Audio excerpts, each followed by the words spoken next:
On today's episode, we talk to Caleb Wilde, a former funeral professional, author, and now a life coach for death professionals. Or what I like to call A death coach. Let's talk about death, baby. Let's talk about grief and mourning. Is it argumental or existential? What's it mean to me? Let's talk about death. Hi, I'm Benny Capal, and I'm a funeral professional. And I'm Nicholas Capal, psychologist. Hey, Nick, let's talk about death. Let's do it. Caleb, Mr. Wilde, thank you so much for talking to Doc and I today. I want to start by tipping my hat as a fourth generation funeral director. I absolutely loved Confessions of a Funeral Director. Sorry, in quotations, How Death Saved My Life. The second part of that awesome title. I didn't pick that part. Did you pick the Confessions of a Funeral Director? Yeah, publishing's funny. They wanted to piggyback off of what was already established to Of sell course. books. Well, they want to, they just want to add their little flair. But either way, I loved your book. I loved how honest it was. And something for our listeners, or if you haven't listened to it, something that Doc and I really, really try to present is that funeral professionals and any honest death workers are human. We're humanistic. We make mistakes. We lose our mind, which, Caleb, you did a wonderful job of not only saying the truth behind what we do as funeral professionals, but the dirty side too, the dirty side of what we have to deal with and the struggles. And from my heart, and I could tell you this, I really, really not only thoroughly enjoyed the book, but I thought it was an honest representation of being a kid of a funeral director. And not only that, but being a funeral director in a small community that you have a lot of responsibility towards. Yes. So first and foremost, you come from a family firm, right? Actually, you come from two family firms in theory, right? Because your mom's side is also funeral directing side, and your dad's side is too. So I think if I remember right, and it's been a while since I read the book, you're fourth gen on your dad's Me too. side. You're fourth gen on your dad's side and a third gen on your mom's side or something like that. So on my dad, I'm sixth. Oh, sixth. And then on my mom's, I'd be fifth. That's kind of wild. That's intense. I remember the one chapter you talked about where you would have the family parties at both the funeral homes because they lived there, right? So it was basically like you're going from one. That had to have been quite interesting because, like, was there also expectations of what funeral home you were going to be in? It was a given that if I did, and I was groomed by both. I figured. Looking back, I mean, just funny things like, oh, your hands would be great for picking out arteries. It's a normal conversation that you have with your children. For Your sure. voice You know, is it's so so funny calm. that you wait. Hold on. It's so funny that you brought that up because, like, if you don't come from a family around the funeral home, that seems morbid. But that is like almost like shop talk. It's a normal conversation. Yeah, well, you guys too. I mean, we're kind of genetically engineered for this business. 4 generations in, it's in our DNA. Yep. The behavioral epigenetics and all that kind of stuff. The expectation is really high, and for us, there's 4 boys. There's me and then 3 other brothers. Okay. So, and I'm the youngest. So out of us twins, I'm the youngest. Well, so, he's 4 minutes younger. Well, I I'm guess just if saying. we're going to call that. So when all of my older brothers decided that they weren't going into it, now there's even more of an expectation for, oh gosh, now what do we do? Because there is you want to do the job, but there's also I don't want to see our name just stop either. You know what I mean? So there's this plus you have the community, right? I love the community. Don't get me wrong. And I'm sure a lot of my community is going to hear this, but they expect it too. You're going to do this, right? This is going to be still the Capal Funeral Home, or in your case, Wilde, or whatever the name. You know what I mean? So can you talk a little bit about that? How did you get into the funeral home, and how did you get into funeral directing? If you want to go down that road with us. I didn't want to. In fact, I'm a very different person now than I was when I was 18 and graduating high school. I did 2 years of missionary work right out of high school. I was in Africa, and that was something that I wanted to do until I realized that I needed money, because It's an important part of life, unfortunately. It is an important part of life, and it does good things like food and places to sleep. And clothing. It was impressed upon me very strongly by both sets of my grandparents that you can be a minister as a funeral director. You can help people as a funeral director. Best of both worlds, right? Yeah. You could be the minister for the funeral home. Yeah, and I didn't have to buy True Value. Oh, there you go. Yeah. Yeah. So the chaplain. You could have been the chaplain to the funeral home. There you go. I don't know. I graduated seminary because even in my late 20s, I thought that was something that I might do. But I like to cuss. And, you know, that was a problem. Yeah, that was a deal breaker. So you went into the missionary, decided, obviously, I can't afford to live like this. And so then you were basically groomed into being part of the funeral home. Yes. And that grooming started very young. So I'm the only 6 generations. It gets confusing. But my grandfather, who would have been the 4th generation, Bud, he exerted a lot of tactics to try to get me to join. Free car, that was one of the ones. Impressive. Yeah. And that was you know, I didn't have a car at that point, so a free car was pretty alluring. And so he wanted me to be the next in line. On his side, I was the only male with the last name Wilde. So my dad has 2 sisters, and neither of them got the last name or kept the last name. So yeah, there was a lot of pressure on me specifically because I was the one. You were the wild. You were the wild card. I was the chosen. There you go. Wild. Yeah. There can only be one. No, and that's what it was. Wildlander. So it had to be me. Yeah, and the community that's. I left the funeral business last year, and it's like a divorce. I mean, it's a lot of shit.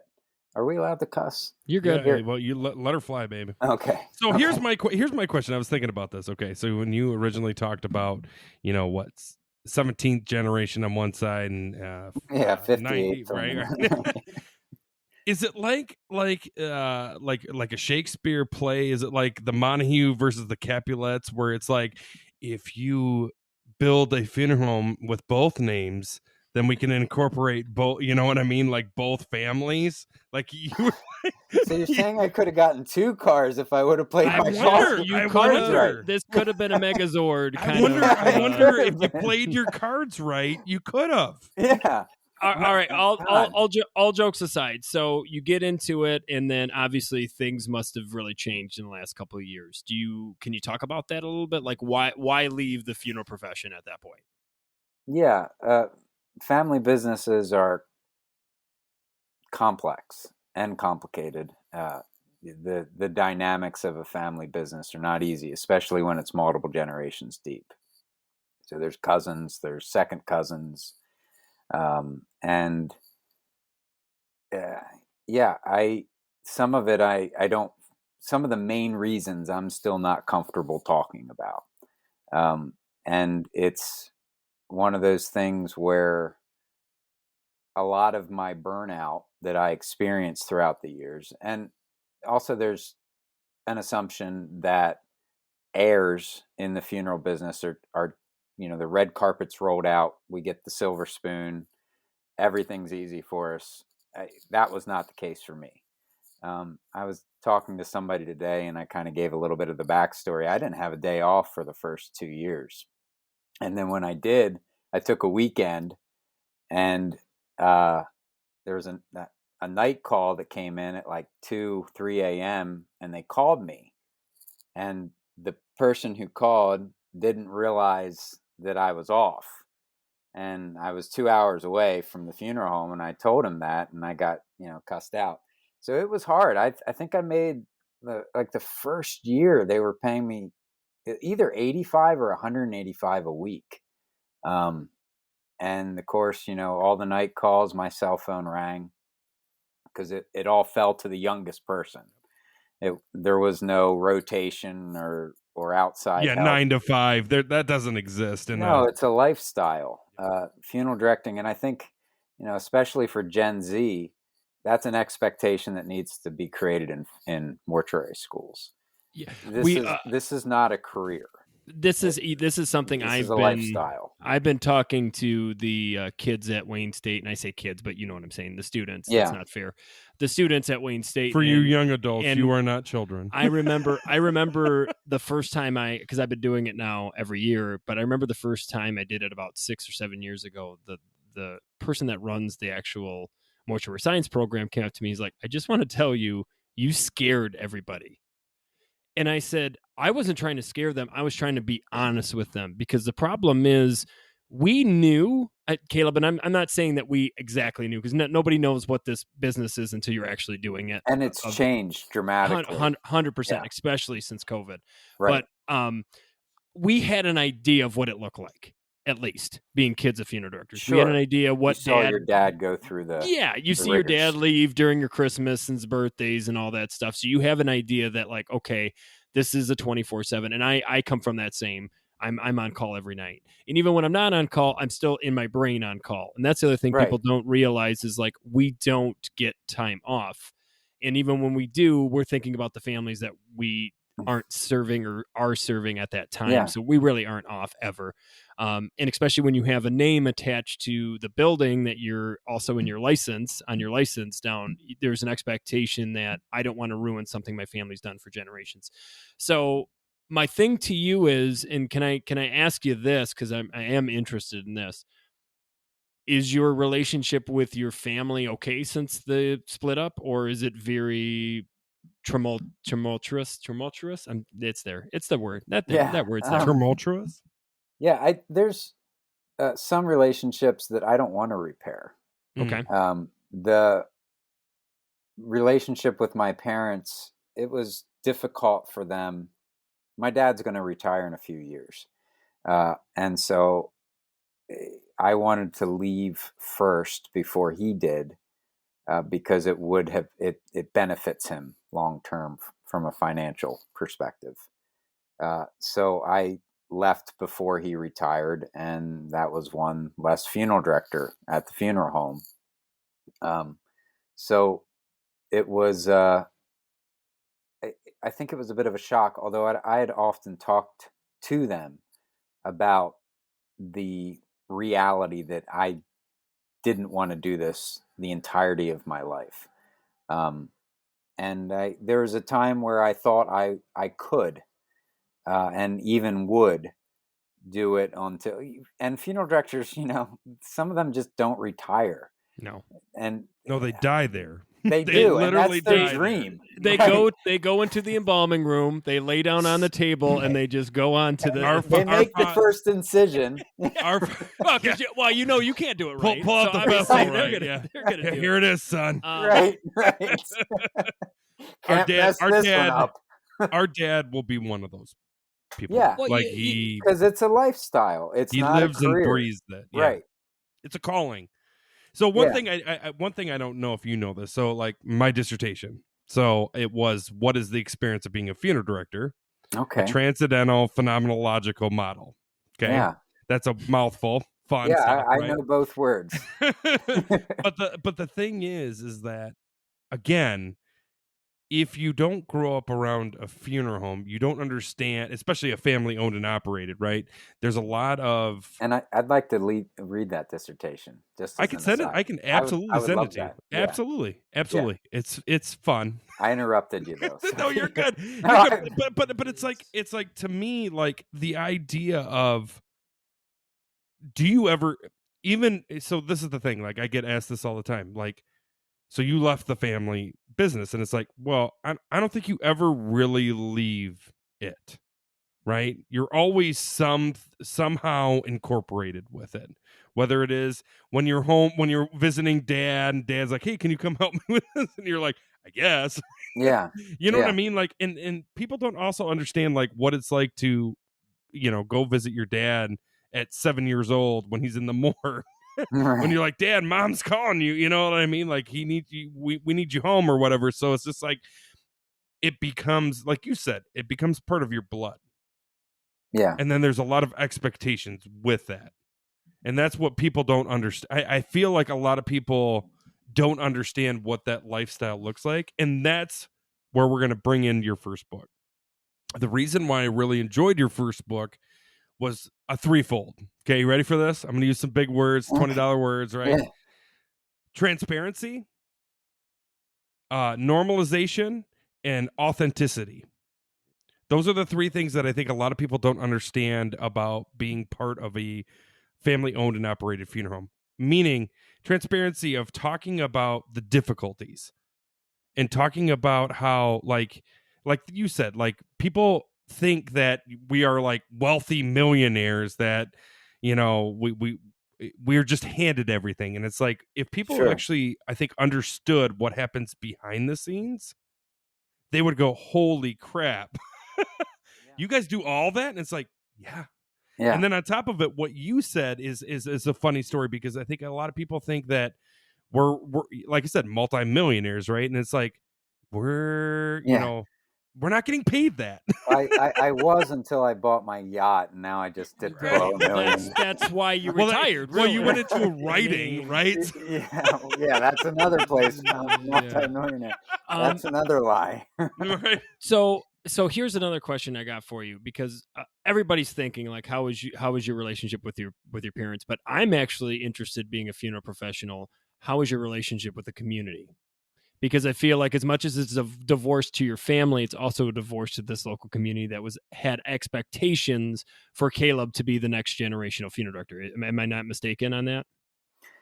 There was two aspects that were really difficult that I had to wrestle with, and that was the first one is that I felt like I was robbing my two sons of the opportunity to become the seventh generation if they wanted to. I mean, I'm kind of stopping this lineage. And that's something that I talk about in all the ways I had to look at. I messed all up. Book number 2. We'll call it 3 different things by the end of this. That'll be fine. Chapter 2, Act 2. That was difficult because my oldest has often expressed a desire to join the business. And by me leaving, there's a real sense that I took that opportunity away from him. Because I'm, like I said, I'm the 6th generation, and there is another 6th generation funeral director, but he's not interested. So he got licensed, and that was the extent. But I had been there for almost 20 years. So yeah, I think that taking that opportunity away from them was difficult. And then the second part was, I don't know what the future holds for the business, because I'm the 6th generation. I'm the one who's supposed to be carrying it on. And we treat the community well. We have an incredible relationship with the Parksburg area, which is where we're at. And the possibility exists that, the next person to take over is not a Wilde.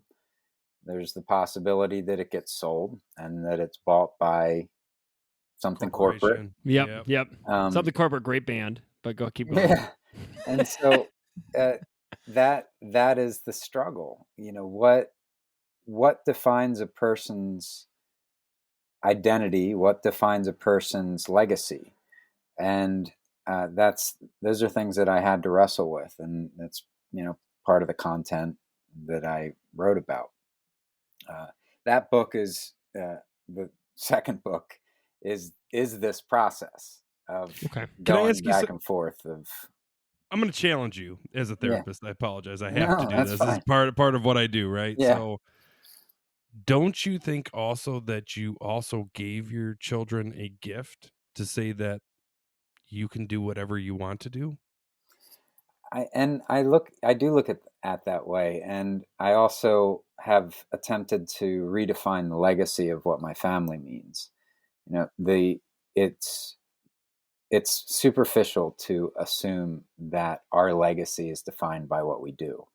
Certainly, what we do is a large part of our identity, but the real legacy that our families brought to this area is compassion and love, and those are things that will continue on, and they'll continue on in my boys. So in that perspective, though, Caleb, so you aren't really leaving. The generations are still going because it was based on a generation of compassion and love. So if you're still doing that, why aren't you still part of that generation? Yeah, I am, and I'm not, and I guess that's the liminal state of it all. Well, and the I'm other in thing is, you between. technically did work there, so Yeah, technically you still kept the generation going. I did up to a point. You didn't. You For 2 didn't. decades. You know what I mean? No, you didn't. You weren't one of the what we call the, like you said, the ones that die here. Yeah, But you were you worked there, so technically there was 6 generations. Right? there was, and that's still part of the advertisement marketing scheme. And So if your kids decided to go into it, they'd still be 7th gen. they would be, yeah, they would be if they do decide. But I don't know that opportunity will be available to them. I know what you're saying, specifically the building and specifically the actual business that's going on right now. Right. That was kind of handed down from one father to the son. Basically. You know, one thing that we don't bring up on the show, and the other thought I had was, I'm guessing you have children. So are you married right now? So I'm divorced. Okay. Yeah. Let me ask you this. How much of the funeral profession strained your marriage? Yeah. So I was just thinking, my dad's a gunsmith and he has a cauldron, or we were watching a YouTube video where somebody had a cauldron for metal, and the idea of the cauldron is that you heat the metal up and the impurities come out. That's the funeral business, right? I mean, not the impurities in the sense of impure morals, but there's a character reveal that happens in the cauldron of this industry. And it can go a couple ways. It can go in a way where you just numb yourself, or you can face the shadow side, and you can look at who you are in the face of death, in the face of the exhaustion that is the funeral business, and attempt to find the core of who you are. So I don't know that you go into this business and come out the same person. Perhaps. How could you? But there's a lot of redefinition that you have to do in order to dance the dance of death. And that dance is one that makes you different. So yeah, I think that and this isn't something that I've talked about, but publicly, but the funeral business changed me into somebody very different than the person that I was when I got married. For better or for worse, it doesn't help to judge, right? It doesn't help to place an expectation upon yourself of what is or what isn't good. It just is. And I am different. And so we grew apart, and that's in large part due to death care. Yep. I can completely understand. In fact, I'm gonna tip my hat to all of the significant others out there that are with funeral professionals or any death professional, because it is a lot. It is a lot. When I married my wife, I tried to explain something that is unexplainable. Our job is the most consistently inconsistent job, I think, out there to this day.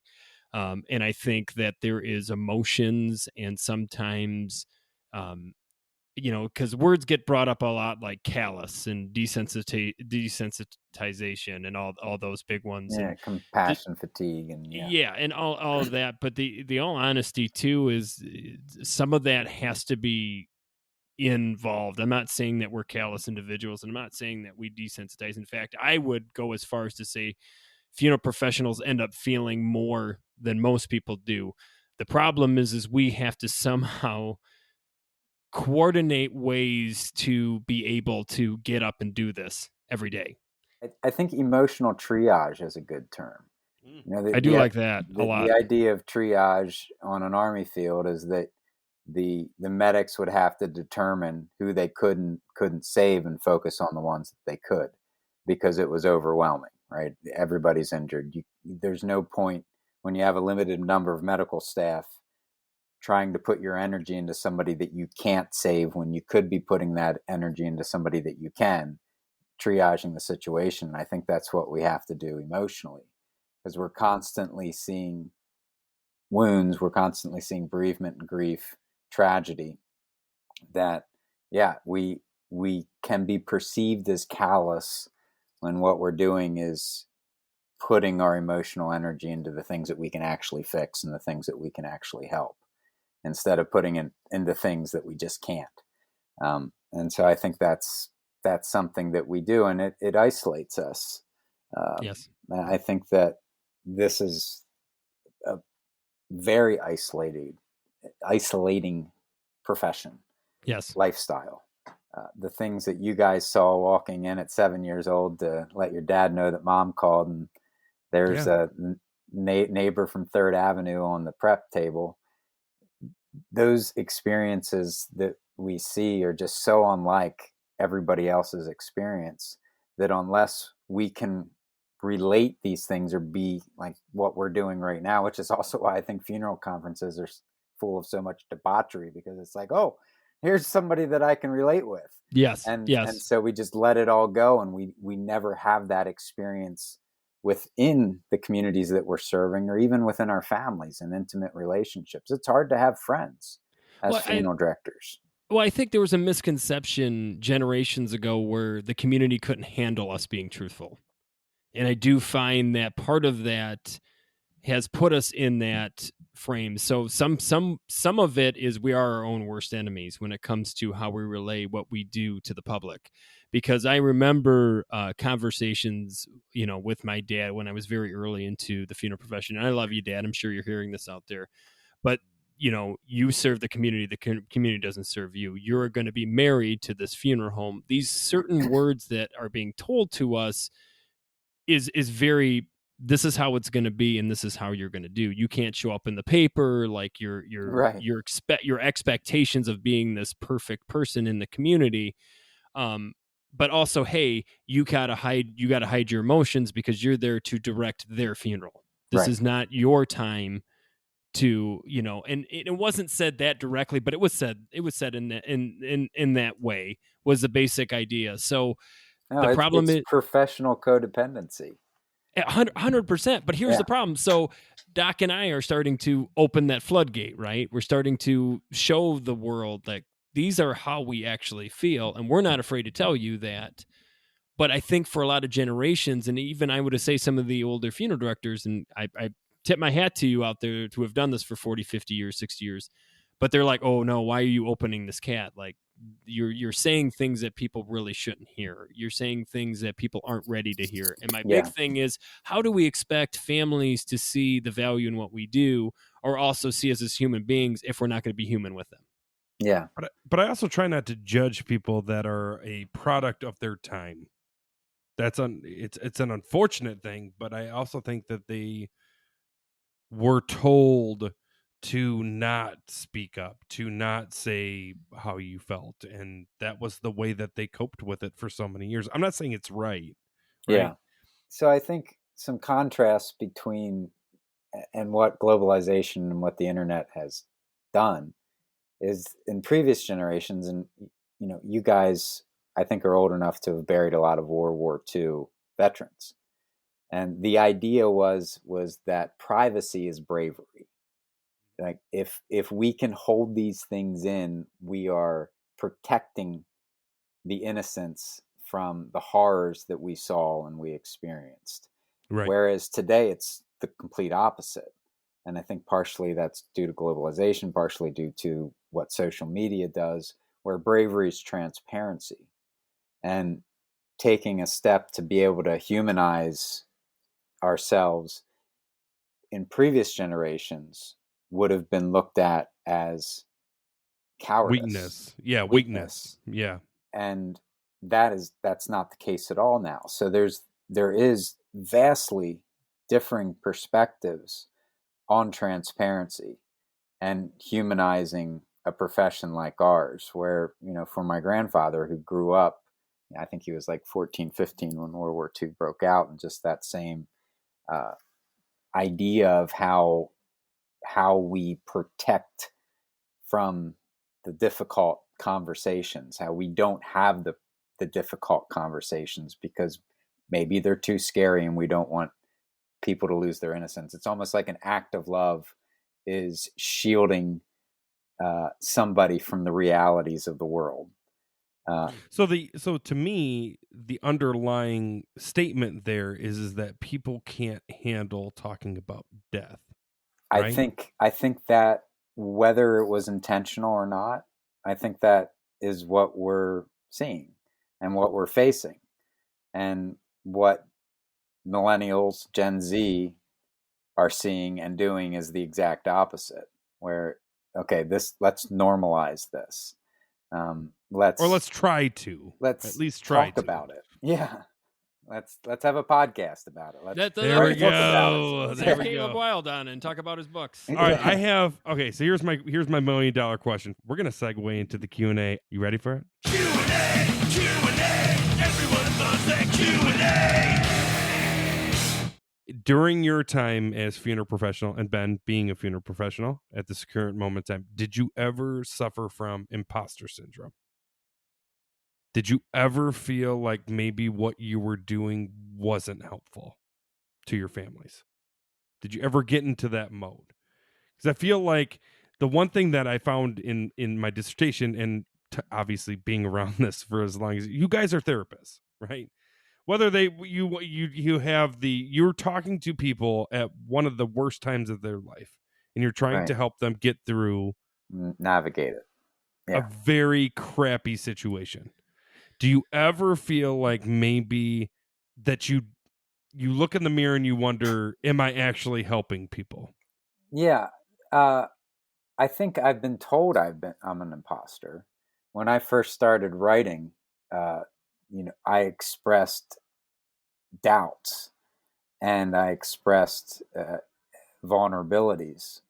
And then I was told that I obviously wasn't called. And I wasn't called to be in this business, which is a term that is the calling, somewhat triggering for me.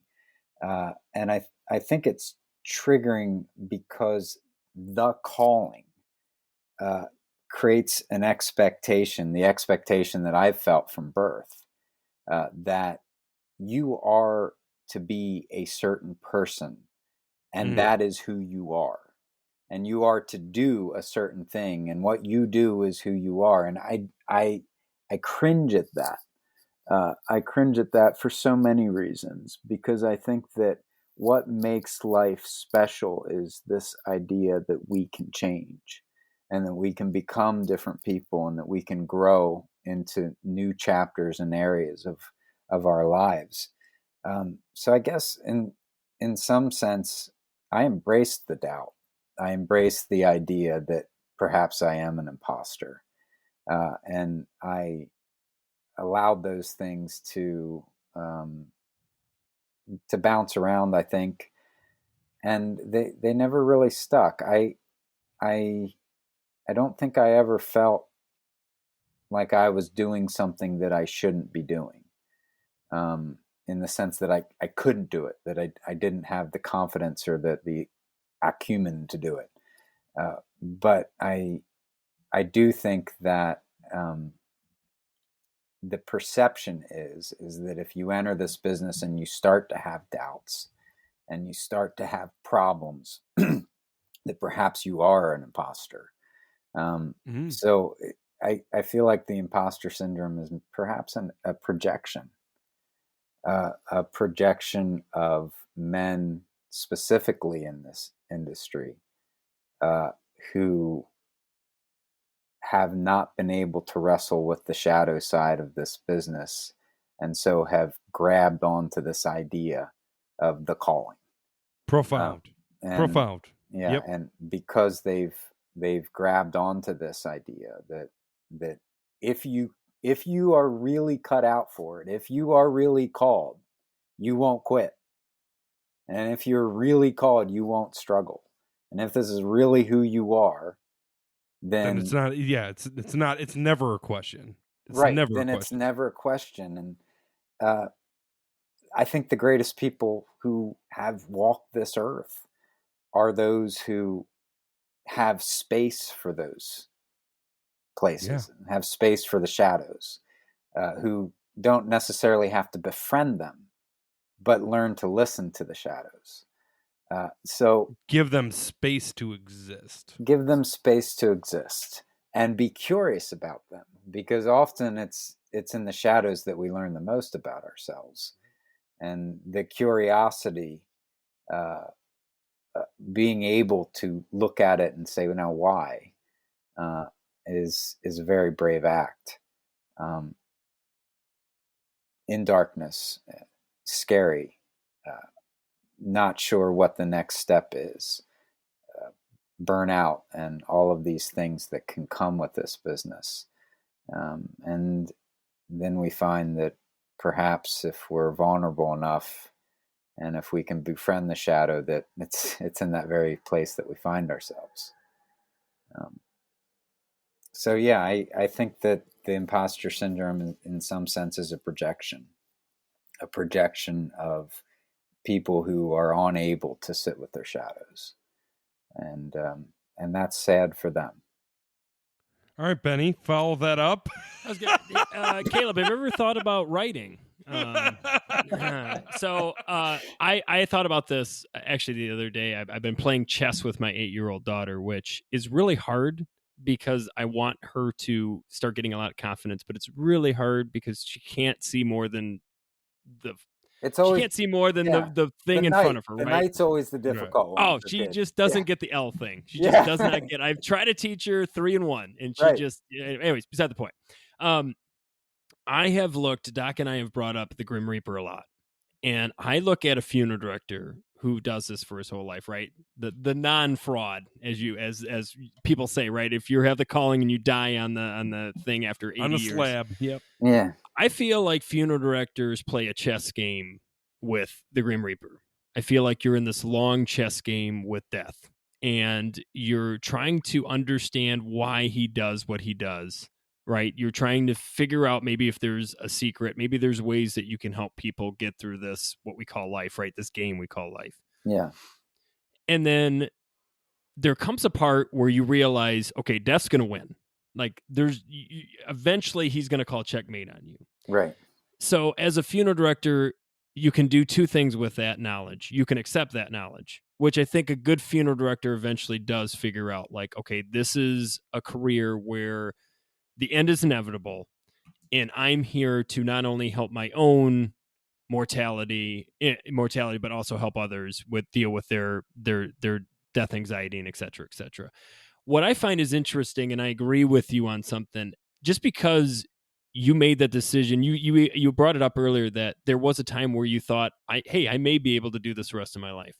Yeah. So my thing to you is, like, there are some funeral directors out there that I have known personally that are in their first 5 to 10 years. And I honestly think they're a way better funeral director than the ones that have been doing it 30, 40 years. Vice versa. I've seen some 40 years that have been in it, and they're still killing it in the job. No pun intended. Yeah. But my thing is, okay, so there's nothing wrong with admitting, okay, I for instance, for me, I just passed 10 years. And I already know I'm past that statistic, right? Right. Like 70% 70% of us are already out. Right. So I'm 30%, baby. Right. You said you made 20 years. So that's even like, you got to be like in the 5% or something. But anyways, My thing to that is, okay, so you get 10 years, like tomorrow, if I'm getting to the point where I'm getting fatigued and I'm getting to the point where I know I can't be the funeral director that I thought I wanted to be, wouldn't the best thing you could do for yourself, your community, and your funeral home be to step aside?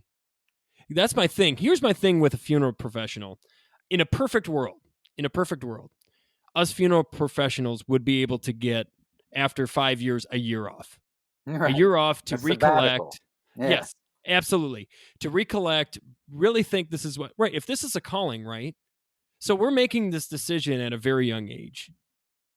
We're still, I mean, Caleb, I don't know if you've figured out death yet, but I'm sure you haven't.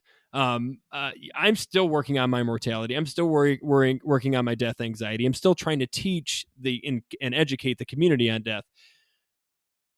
But I don't know it for sure. I don't know that I'm going to be. So my thing is like, that's kind of sad too, to put almost like, okay, you're a fraud if you don't serve 60 years, even if you're absolutely miserable, even if you don't care about families anymore because you've lost that passion, not because you never had it or not because you still care. It's just the point where you've had so much where your grief is just overspilling. It's to the point where you have literally turned off. So that's better than being able to say to yourself, no, I'm not the funeral director that this community needs. I need to step aside. Yeah. That's where I agree with you. I 100% agree with you. And I actually give you a lot of credit because I'm sure at times you felt like a coward leaving. But I honestly think that takes a lot of guts, because I can't imagine walking in, sitting down with my dad and saying, okay, it's time. I can't do this anymore. Yeah. See, to me, like when I'm hearing this, in my opinion, the doubt, the frustration, the burnout, all that stuff, I think makes you a better funeral 100% director, it does. right? Because you acknowledge how much pain, time, blood, money, all the things you can think of, right? That you have spent taking care of everybody else around you except you. Right. It's that professional codependency thing. Yeah. And to acknowledge, holy crap, like, I need to take care of me. Because I love the old saying, you know, I'm a psychologist. So like, you cannot help anybody around you until you help yourself. That sounds selfish to a lot of people. Right. But if you're not self-caring, put your oxygen mask on before you do. Right? Yeah, absolutely, right? Because the reality is that everybody in that community, right, especially if you're in a small town, and I'm going to imagine what you're talking about is kind of the same similarity. Like, do you think that, like, in those, they're all looking up to you, like, what the hell, this terrible thing happened, you know, especially in a traumatic death, right? Yeah. Or like or disenfranchised death too, that, you know what I'm talking about. Mm-hmm. Yeah Look it up if you're listeners out there, you'll understand what I'm talking about. But like, in those situations, they put so much into their funeral professional to help them get through that. And the thing is like, the funeral professional may or may not have ever had that experience. So the thing is like, you're expecting them to understand a very complex situation that they may or may not have experienced. So if they're not taking care of themselves, and they're not sleeping, and they're not, you know, taking that weekend off that they're not getting called, which does that ever actually happen, right? You know what I'm talking. Yeah. Okay. Yeah. That's the funny part about it, right? Is this the reality of, you as a funeral professional have to be there at beck and call, no matter what. Could be 3:00 in the morning, 4:00 in the morning, could be Christmas Eve, could be Christmas morning. Your kid's about to open their gift, and sorry, Mr. Smith down the street died. I got to go. You know, and as kids of funeral professionals, you understand that in a weird way. You're like, I get it. You don't like it, right? And obviously, my dad didn't like it either. He's not like, oh yeah, I get to leave family, Christmas. But like, it's so fascinating that if you start normalizing this, if you start explaining what this actually this profession around death looks like. I think people start to actually somewhat see funeral professionals or death care workers as humans, like, and that's what we're trying so desperately to do. And I thought that was what your book did a really good job of, is like humanizing the situation. Yeah. Like, let me tell you what it's like to be in these generational funeral homes where the expectation is someone is going to take the next generation. Yeah. Whether it's, you know what I mean? And if it's not you, oh, we're going to make it hell. Yeah. Yeah. And just to clarify too, I didn't leave because I was burnt out. I left because I didn't want to be a part of the future there. And it just got to a place where I realized that if I would have stayed on, that I would have been continuously worked in places that I didn't want to, that I wasn't willing to sacrifice. So I feel like I went through the burnout and came out. Oh, you on mean the you other set side. boundaries? You set healthy boundaries? I worked tirelessly to set structures and boundaries. And so the other thing that I say is that I left the funeral home. I'm not leaving the industry. And I feel it started out where I was writing because when I wrote to the funeral industry, so many of them were assholes. Oh, I'm sure. And so then I decided I'm going to write for the public. But then after I've gone through everything, I've realized, well, there's reasons why so many of us are assholes. Mm-hmm. We are so isolated, and there are very few resources for us to work through the things that we go through. And we are unwilling to share the things that we go through because our experience is so exceptional that to bring somebody up to speed, say a therapist or something of that nature, that it feels like a task in itself. You become the therapist. Yeah. So that's why, I'm judgy towards the term life coach. Like, I don't like it. I've always felt uncomfortable with coaching because I think it's unregulated. But that's what I'm doing. And that's kind of where I'm going, where I started something called Life Coaching for Death Care that focuses on being a personal resource, not just a paper resource for people in death care and helping them walk through the shit. How do people get a hold of you? Instagram. I have a link tree on my Confessions of a Funeral Director on Facebook. There's a link tree there. This was my first week of doing one-on-one sessions with coaching, and it's how'd it go? Yeah, no, there's so much trauma. There's oh my God, right? You're kidding me. There's trauma so many out there people. in the death profession. Yeah, it's so sad. Most of it is it's personal burnout, but most of it is not caused from without the industry, the things that we're dealing with, but from within. And it's these contrasting generational paradigms of how we understand the emotional life and how it should be dealt with. And so I think for so many people, it's not that what they're dealing with is insurmountable. It's that everybody's telling them that they shouldn't talk about it. And there's not a place for them to talk about it. Caleb, I want to thank you so much for taking time out of your busy schedule. I really appreciate it. I really did love your first book. I know Doc did too. He already said that. I look forward to reading your next one. Please, if you are listening out there, please check out his books. They're awesome. They're amazing. You can get them anywhere. You can check out the link underneath. I'm sure we'll have them out there for you. And check out his, if you are a death professional and you are struggling, reach out to Caleb. I'm sure he's got some awesome resources. And I just said we need to absolutely have a part 2, the death coach. So if you're up for it, I mean, yeah, no, I would love to hear your ideas on this, because I think that's brand spanking new and absolutely needed. Yeah, there's Absolutely nothing. There's needed. nothing for us. All right, so Caleb has signed on to part 2 for the Death Coach. Yes, but Death as Coach. for now, we're going to sign off. Thank you, Caleb, so much. You have been absolutely wonderful. Thank you for being so honest and open about your life, and thank you for writing those 2 books. Thank you guys so are doing much. something great, and I'm glad that you're doing it. The more we talk about death, the more we become human. So keep going.